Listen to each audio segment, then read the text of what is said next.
Today is a day of contrasts.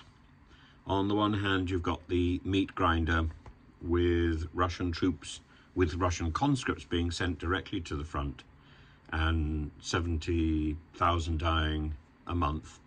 And on the other hand, you've got the careful expansion of conscription in Ukraine, so that as young as 25 men are being sent to the front, and also older men, 40 to 50 years old, according to a BBC report this morning.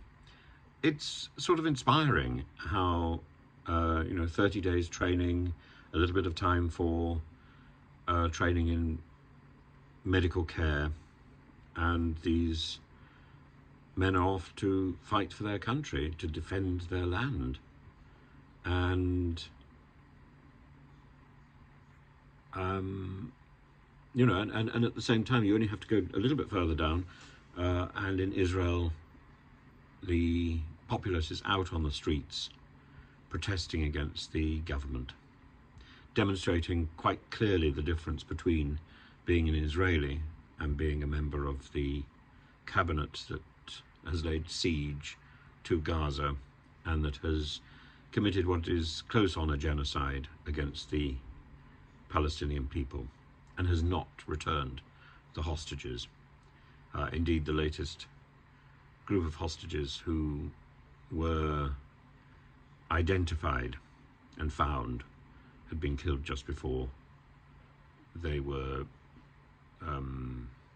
located.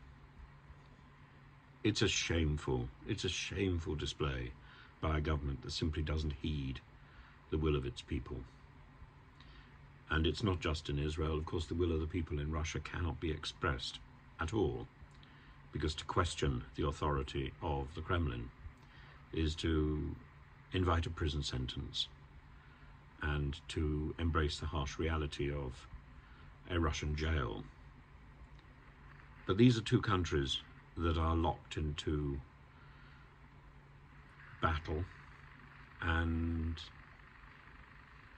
I feel quite optimistic that the voices of the Israelis on the street will have to be heard. Ultimately, the voices of Russians on the street will have to be heard as well. And the determination of Ukrainians to repel the invaders is clear and is not diminished by time or by the threat of winter or by the savage bombardment of local utilities, of electricity, of water, by these targeted Russian salvos that do nothing except for attack civilians and civilian sites.